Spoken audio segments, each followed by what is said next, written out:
Welcome to the Imbalanced Podcast, a place where we navigate the struggles and perks of single mom life, the ebbs and flows of my work in the beauty industry, quality relationships, working through personal traumas, and finding our higher purpose. Sounds like a lot of struggling? Well, it is. So grab a drink and let's try and balance it together, because who said we have to navigate through this chaos alone?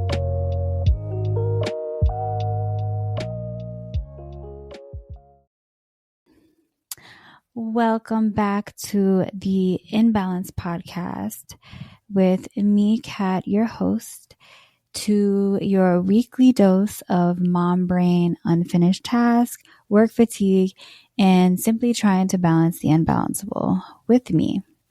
I understand that I have been on a little hiatus. That was kind of unintentional, but also I'm always leaning into just doing what feels right. And I was a little just uninspired. I was trying to look for inspiration and things to talk about with you guys. So I kind of just took that time to do that. And on top of that, also just like life in general, like summer got really busy. I also moved locally, but in the midst of just trying to get everything back together and feel normal again, I kind of just was like, you know what, I'm gonna just focus on all the other things I need to do right now, and I'll get back to the podcast later. It will always be here. Oh, and another thing was, all the technology that I was using wasn't working out for me. Okay, my laptop storage was like crazy, had no more storage, and I bought hard drives, couldn't figure out like how, and I consider myself pretty tech savvy, but for whatever reason couldn't figure out how to get the things onto the hard drive. Like it wasn't like a simple 1, 2, 3 like I've been used to. So I was just like, I need some time to get that together, because obviously like that's costly. So I got myself a new laptop. Also, like, I have a MacBook. I still have the MacBook, and I usually just have Apple products, but I realized that I needed to get me another program too. So instead of just buying another MacBook or something, I got myself like an HP. So that deals with Windows. And I feel like it's just good to be able to have those programs too, because sometimes Apple just doesn't seem to be compatible with everything like you think it would. So yeah, anyways, that's what I've been up to. I hope you guys had a really good summer. I hope you got time to either relax or travel or take your mind off things, enjoy the sun, whatever it is, frolic around in the streets with your friends, whatever it is. I hope you enjoyed it. I know I sure did. I was speaking to one of my clients the other day, and I kind of compared summer and winter to work and play. Because I truly am one of those people that I do not like the cold. Plus you have less sunlight, and that's really hard for me and a lot of other people too. So I kind of was telling him that I look at the fall and the winter now as like work. Like I hibernate and work inside on all of the things that I want to refine in my life. Like maybe that means like for some people, like you journal a lot more in the winter time, or you like for me it means that I start working more on my podcast stuff. I start refining like some of the business behind the scene aspects to my work. Maybe I edit more, I post more, I come up with more content. I, spend more time with family, or like watch more movies with the kids, because we're inside more. So you just want to make sure that you change your lifestyle appropriately to get you through the different seasons, and in a way that it's going to be better for you. And then summertime for me is play. So that's why I was like, okay, I'll take a break from podcasting. I'll take a break from school. I took off during the summer weekends, and it's just a time to play, enjoy life, enjoy it while it's there. And then you get back to business in the wintertime to keep you busy and not thinking about how depressing it is that it's freezing cold outside. So that's just my way of doing it. Some people may feel the opposite or something like that, but do whatever works for you and definitely make it intentional. So with that being said, over the weekend, I was a little sick. I had a little sinus infection situation, but it was quick. So thank God it's over. But I saw my ass was stuck in the house, literally laying down, doing nothing. So I was watching a few documentaries, and I watched like 2 cult documentaries. And so I went down this rabbit hole, first of all, watching them and just being so astonished at how people can so easily be manipulated. And I mean that as all people, all of us can 100% be victims of brainwashing and manipulation and doing things that you feel like you would normally never do. And so I just kind of became a little fascinated about how that can happen to people, but also very much creeped out as well. So I just want to kind of like go over what came to mind when I was watching. I watched 2. I watched one called Escaping Twin Flames, and another one is called Dancing with the Devil. It was the one about the TikTok dancers. But I want to focus on the twin flame one, because that one really bothered me, because number one, I consider myself as like somewhat of a spiritual person. The twin flame one really blew me, because twin flame is kind of a term under the new age spiritualism umbrella. It basically describes a connection that you may have with someone. And this isn't going to be your typical connection. Like, oh, I like this person. They're cool. Like we have the same interests. Like a twin flame connection is a very fiery, intense connection. And people have said to believe that this is like a soul tie, like basically that person and you share the same soul. So it's a very intense type of connection. Now, with saying that doesn't necessarily mean that this person is going to be like your soulmate. Some people do get confused with that because they think like, oh my God, a really crazy connection, like that's got to be my person. But sometimes that's what toxic relationships are. We have this tie to someone, or like this thing where we feel like we can't let go of them, but like we're not compatible and they're toxic. So you kind of keep going back and forth. So people get stuck into thinking that like, that's my soul mate. Like, no, your soulmate is going to bring you peace. Okay. And again, compatibility is important, all of those things. So now again, this is more of a spiritual thing. So there's no proven, wrong or right about any of this. This is just kind of like, what some people believe. And this particular documentary, this cult, it started as there was a couple who started the business, and the business kind of was like, do you want to find love? Do you want to find your true love? Your twin flame? We can help you find that person, blah, blah, blah. Now, for me, I'm just like, I don't buy into stuff like that anyway, but maybe me when I was like, maybe me when I was 20, and if I was single or something, maybe that would have got me. I don't know. I can't say, but some people that, they're yearning for a person, or maybe they've been through traumatic life events and they feel like they're depressed, or they feel like their purpose is like to find their partner, and that their happiness in life will happen once they find their partner. Like there could be a million reasons as to why someone might want to join this group. So essentially, people joined this group, and it was a couple, man and woman, who I'm pretty sure they're married, and they just described that like their connection was just like so fiery. And when they met each other, and then the woman in particular was more on the spiritual realm, and the man was more business savvy. So, they kind of taught each other things to create this business, and they just talked about what their success was in finding each other, and that they're so happy and that they could help people find their true love. And so people joined, and obviously you had to pay to join.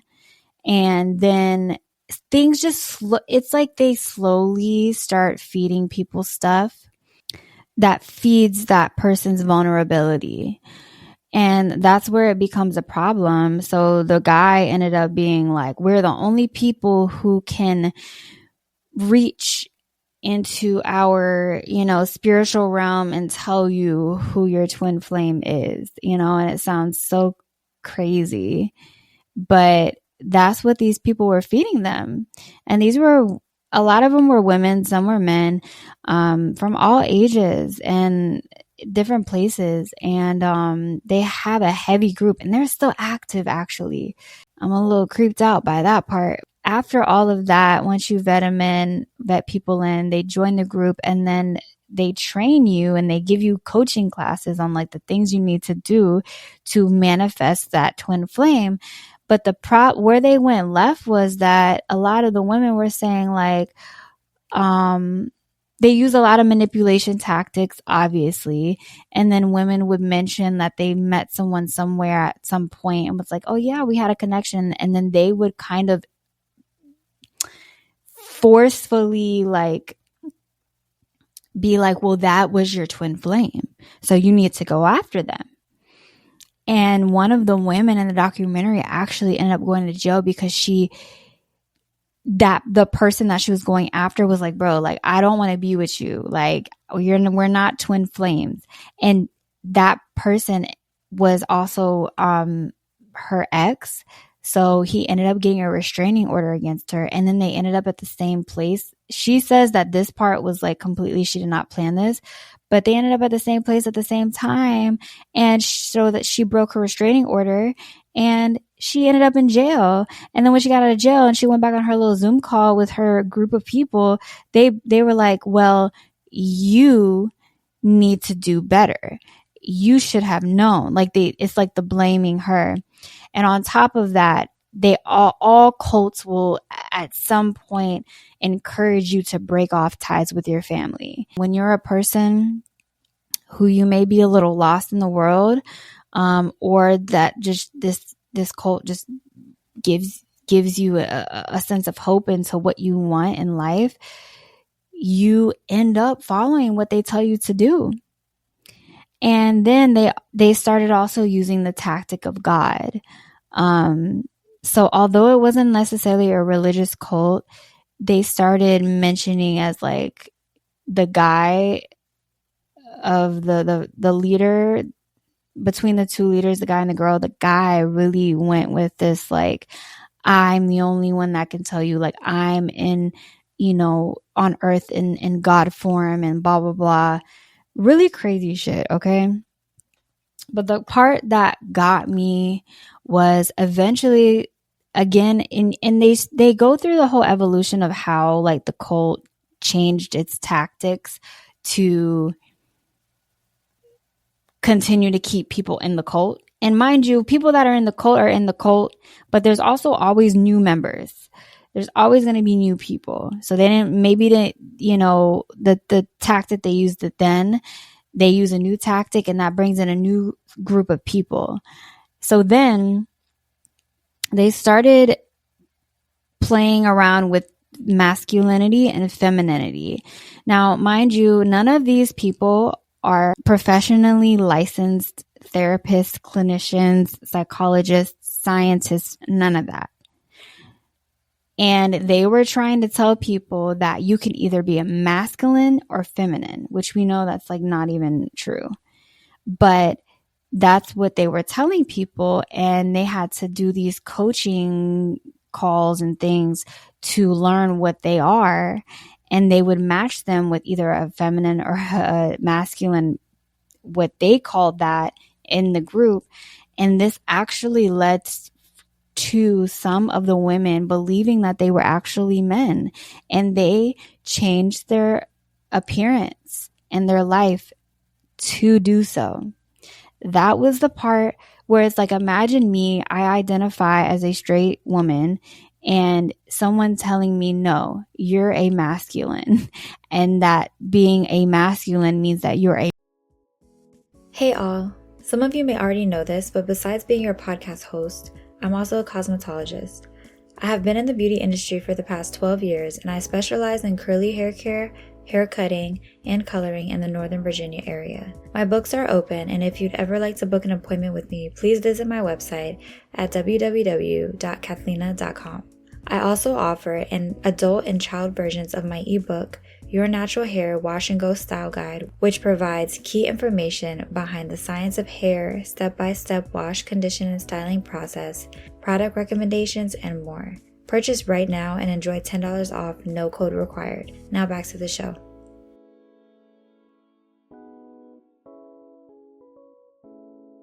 Man. So now I start believing that I'm a man. Now, again, this is not connected to the trans community whatsoever. And the documentary did a very good job at being very clear that, like, this is not how that works. What those people did, those cult leaders did, was they completely manipulated their power that they had over these people to just tell them to do things. Why they did this, we don't know.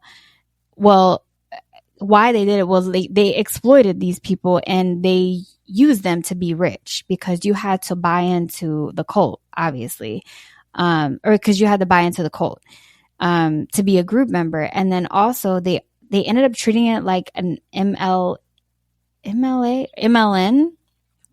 I think is what you call those companies, those pyramid kind of networking companies, where it's like you buy into it, and then you can work your way up to be like a higher ranking coach, and then you start recruiting people, and then you assign people this and that.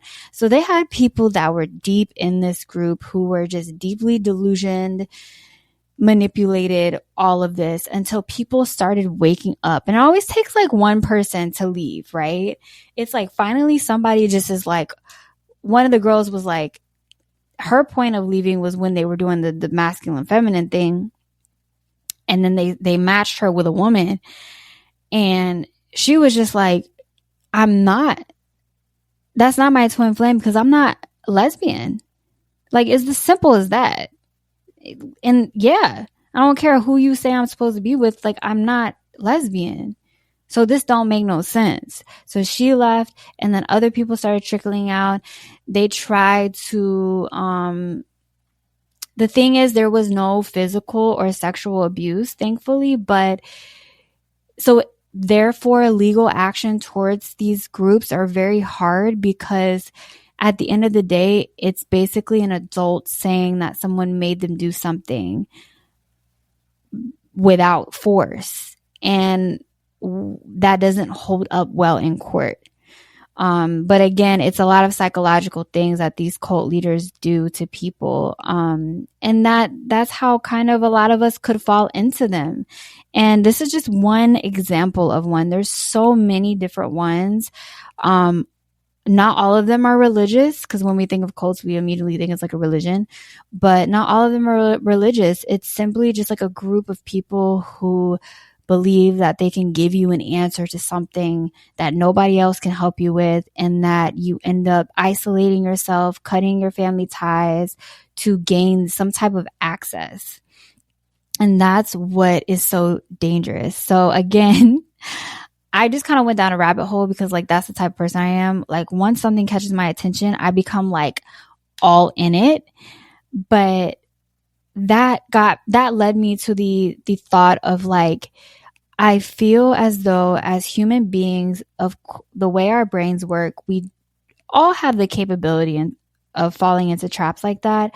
But if you have a sense of self, that will make it really hard to fall into that trap, and then into a lot of other traps, when it comes to being in toxic relationships or like being in unhealthy situations. If you have a sense of self, then nobody can tell you who you're supposed to be, because you already know that. And so once something comes about and it doesn't align with you, that's when you can be like, wait a second, that doesn't align with my values. So I'm not attending that, or I'm not going to that.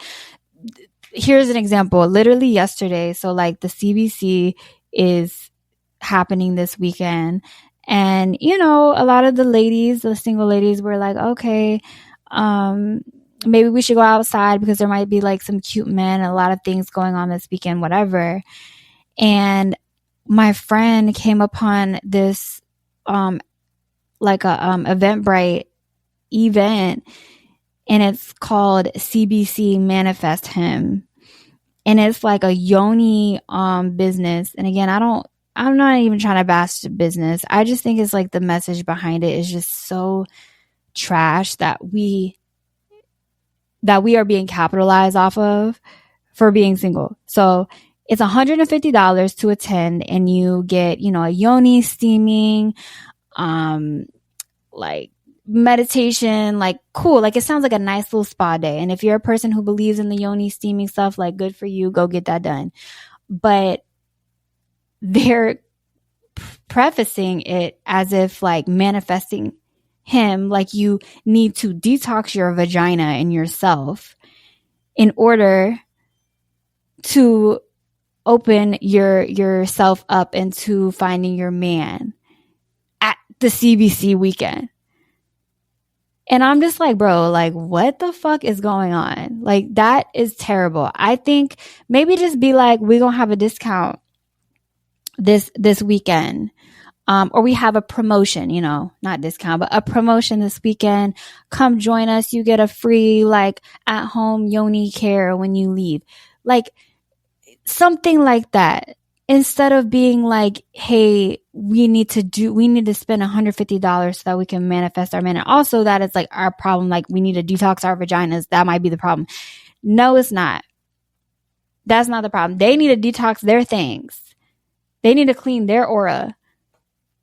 I was so offended when I saw that. I was like, you know what? I understand the thought process behind it, but that was completely insane. Terrible. But anyways, the cult documentaries led me to thinking like, we just got to make sure we have a sense of self. I'm going to give you a little list on like ways that you can help better your sense of self if you feel like, not even that you feel like you would fall into that trap, because everybody's going to be like, that would never be me. But more so of like, maybe you don't feel confident in certain ways. Maybe you do feel like you have low self-esteem. So, these are very simple, like Google search stuff, but it can just get your mind going, get your creativity going, and the things that you may need to work on. So number one, set boundaries with people in your life. Setting boundaries is a very big thing right now with everyone, but essentially it's just separating your feelings and needs and identity to others. And I think it's important to look at the people that you have around you and curate good people, good energy around you, because those are the people that are going to check you. Those are the people that are going to help you if they feel like you're steering off or you're veering off somewhere. You want very honest people around you. You want people that you can trust. You want people that are not going to be yes men. And also people that bring you positivity, hype you up, make you feel good. You need all of that. And so make sure you have a good community around you. It doesn't have to be a lot of people. It can be a very small group of people, but as long as they're good people and good for you, that's important. Practice positive self-talk. That is a big one. And I think we all kind of fall into that trap of like, you do something, you're like, oh my God, I'm so stupid. It's like, no, relax, or hold up. Let me rephrase that. I made a mistake, something like that. And it's important to fix that, because we walk around with those words. Words are very powerful. And that whole like sticks and stones may break my bones, words may never hurt me. Like, that's not true. Words, if you grow up being told that you are something your whole life, you're going to believe that's what you are. So be very intentional on how you speak to yourself. Define your values. What is valuable to you? What is something that you love dearly and hold dearly to your heart? What are your interests? What do you like to do? What do you don't like to do? What are you uncomfortable with? What are you comfortable with? What are some things that you want to accomplish in life? Like, you have to know who you are and what you believe in and what your values are, so that nobody can take that away from you. Or so you're not even questioning it, when you do come across people or you're getting to know new people. And again, kind of like what I first said, was focus on the healthy relationships that you do have. Some people are I'm single, and it's like, I would love to find a great partner, but I also have really great people around me in my life. Like my friends and, family, whatever, kids, things like that. Like, focus on the people that you do have in your life that are healthy and that are good for you, instead of being so, putting all your time and energy in like the things that you don't have. And on top of that, like, for example, I feel like I bring up my therapist a lot, but that's kind of like a person that is in my life, is active, that's important to me. And between her and I'm working on building myself. And I mean that in a way of like, I'm used to making myself small. I look at myself as being shy just because a lot of times when I'm around people that I don't know, or maybe someone that I'm intimidated by, or maybe like a cute man or like a really pretty girl, something like that, like I can get a little nervous, and I feel like that's normal. A level of nervousness is always normal, but I've tend to not show all of who I am up front to people, because I guess I'm afraid of not being accepted. That's not what I'm consciously thinking, but like, that is something that might have been true in the past. So you kind of create, that's like my mask, is to like, not share everything about me in the way of like how I am. Like, I feel like I can be really goofy. I feel like I'm funny. Like, I don't know. I be making myself laugh. And I think I make others laugh. And I also love to sing and dance. And I feel like I kind of, when I get to know someone, it's not that I hide it on purpose, but I feel like I don't want them, I guess, to be turned off by it, or, I just have been conditioned to like not share all of that up front. And we've been working through that, like me and my therapist. And so now I have to actively be intentional with, when you meet someone, like, let them know who you are up front. And obviously, like, you have to get to know people to know like every part of them, but like, who my authentic, like, core personality, like, let that shine through at the beginning, so that it, like, if they thought I was a weirdo or something, well then, like, they think you're a weirdo and they can leave now, instead of wait until you're months in and then they think you're a weirdo later or something. Like, you get what I mean? Like, so I started thinking about that. And so I've been having to do certain real life exercises. It's basically exposure therapy of like, I haven't gotten to the point of actually doing it, but eventually it's going to be like approaching someone in public and making a comment, because I'm used to just sitting there waiting to be approached, or just being quiet, not really adding much to it until I feel comfortable. So it's like, I have to make myself very uncomfortable so I can kind of like get out of my shell, so that I can just always kind of be a little bit out of my shell and not have to hide. So it's such a vulnerable thing to share, because I feel like it's so weird, because some people are really good at being authentic no matter where they go.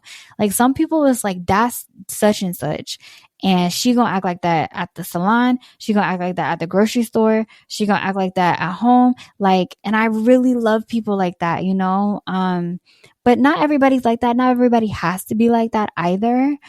But I think we should all practice making sure we can be ourselves a lot more than not, right?